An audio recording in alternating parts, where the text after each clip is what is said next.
मैं आधी आबादी से ही अपनी बात को आरंभ करता हूं।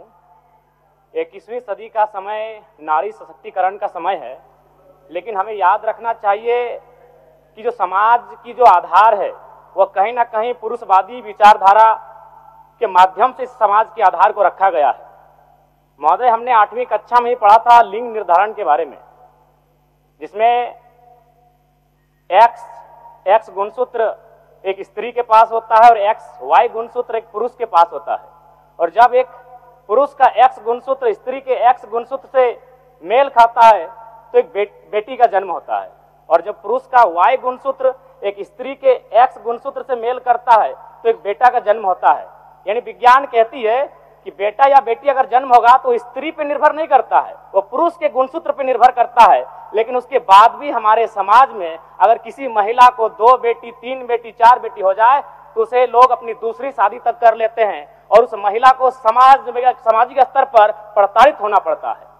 अध्यक्ष महोदय, इस समाज में और एक कहावत प्रचलन है, एक स्त्री अगर अपने पति से पूर्व अगर मृत्यु को प्राप्त हो जाए तो उसे सुहागन कहते हैं, और पति के बाद अगर मृत्यु को प्राप्त हो तो उसे अभागन कहते हैं। महोदय, इसी सदन में 81 सदस्य बैठे हैं, शायद मुझे लगता है मुझे छोड़कर बाकी सभी लोग विवाहित हैं।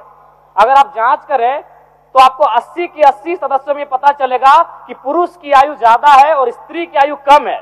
लेकिन समाज की सोच क्या है कि एक तो आपको कम आयु में विवाह भी करेंगे और हमसे पहले स्वर्ग सिधारना होगा, तब आपको भाग्यशाली और सुहागन कहेंगे। क्योंकि समाज की जो आधार है, संरचना है, वह पितृ प्रधान है, पुरुष प्रधान है। इसलिए अध्यक्ष महोदय, मेरा मानना है आज हमारे पास 81 MLA में 25 वर्ष हो चुके हैं।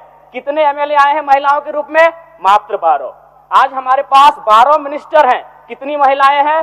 2। यानी महिलाएं 1/4 तक नहीं आ पाई हैं और हम आधी आबादी की बात करते हैं। इसीलिए मैं सरकार को सुझाव देना चाहूंगा, फिलहाल वर्तमान में इस राज्य की तमाम नियुक्तियों में महिलाओं के लिए 33% आरक्षण की व्यवस्था की जाए।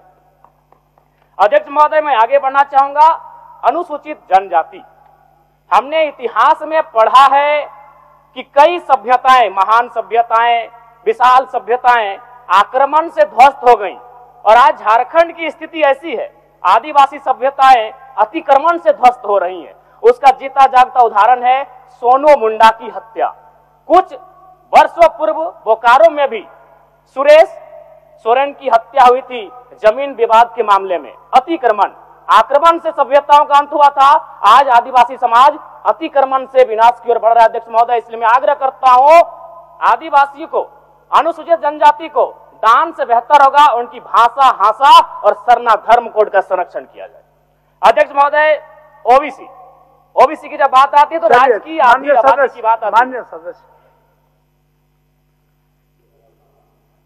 समय समाप्त हुआ। 1 मिनट ओबीसी पे बात थोड़ा किया जाए।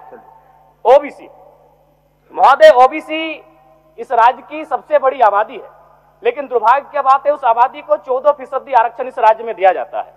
महोदय, मैं ये कहना चाहूंगा, आज चूंकि ST, SC, माइनॉरिटी, ओबीसी को इस बजट के माध्यम से उनके कल्याण पर चर्चा हो रही है, तो मेरा मानना है कि दान से उनका कल्याण नहीं होगा।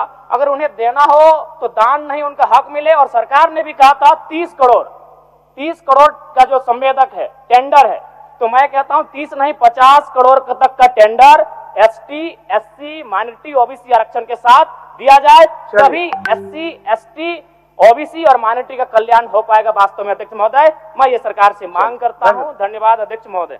माननीय सदस्य।